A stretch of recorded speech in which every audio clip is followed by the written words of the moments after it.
یہ جو فیملی ہوتی ہے نا، یہ تسبیح کی طرح ہوتی ہے.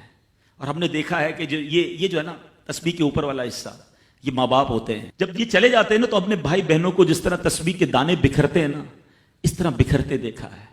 جب تک ماں باپ ہیں پہلے تو ان کی برکتیں لینا، اور جب یہ چلے جائیں نا تو یہ دانے بکھرنے مت دینا، جوڑ کے رکھنا اپنی فیملی کو. یہ فیملی یہی تو پیار ہے زندگی میں. تھوڑے سے پیسوں کے لیے بھائی بہن لڑتے ہیں، جائیداد کے لیے بھائی بہن لڑتے ہیں، تھوڑے کاروبار کے لیے لڑتے ہیں. ارے قربان کر دو، کوئی بات نہیں، بھائی کو تھوڑا زیادہ چلا جائے، بہن کے میری بہن کے گھر میں ہی جا رہا ہے نا، یہ تیرا ہے، یہ میرا ہے، نہ کیا کرے. یہ گھر کی محبتیں آپ کو بہت ساری بیماریوں سے بچاتی ہیں. حدیث پاک میں آتا ہے جس کا مضمون ہے جو چاہتا ہے کہ اس کی زندگی میں اضافہ ہو جائے، عمر میں اضافہ ہو جائے، بری موت سے بچے، اسے چاہیے کہ وہ صلہ رحمی کرے. صلہ رحمی کیا ہے؟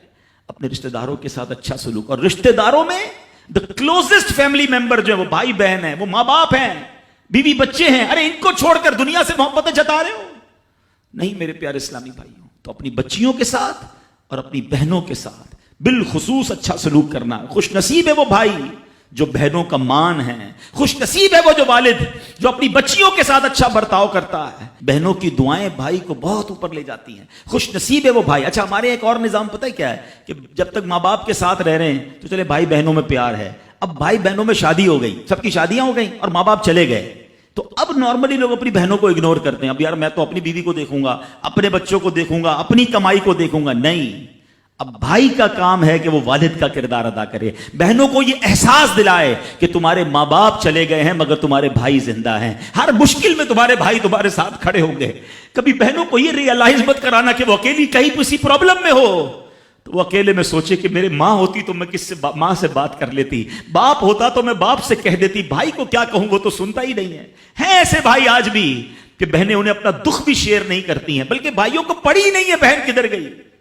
یہ مت کرنا. اگر تم اپنے ماں باپ کی روح خوش کرنا چاہتے ہو نا تو بھائی بہن جڑ کے رہو، بھائی بہنوں میں پیار رکھو. یہ پیسہ سب کچھ نہیں ہے. ارے جو کچھ میرے پاس ہے اگر میرا بھائی بہنوں پہ خرچ ہو جائے تو اس سے اچھی کیا چیز ہے. یہ یاد رکھے جو سوشل میڈیا پہ ہزاروں فرینڈ بنائے بیٹھے نا کہ میرے 5000 فرینڈ تو میرے 10,000 فرینڈ، کسی دن بستر پر پڑو گے نا اسپتال میں تو اس بستر کے کنارے تمہیں تمہارے بھائی بہن ہی نظر آئیں گے.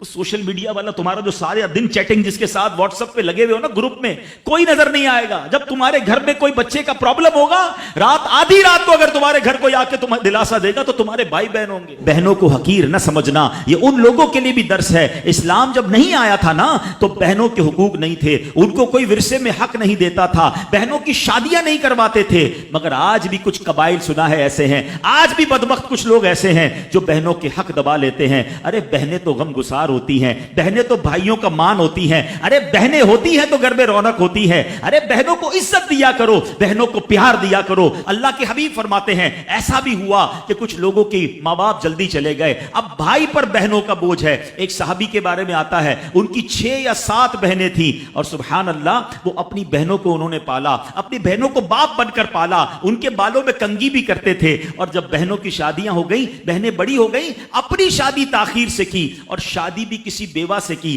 پوچھا گیا کہ کیوں بیوہ سے شادی کی؟ کہا میری بہنوں کو ایک ماں کی حاجت تھی، میں کوئی جوان لڑکی لے آتا تو بہنوں کا کیا ہوتا. اللہ اکبر. یہ صحابہ کا انداز. اور آج جو بہنوں کا حق دباتے ہیں، آج جو بہنوں کو ذلیل کرتے ہیں، نہ کرنا. ہمارا اسلام بہنوں سے محبت کا درس دیتا ہے.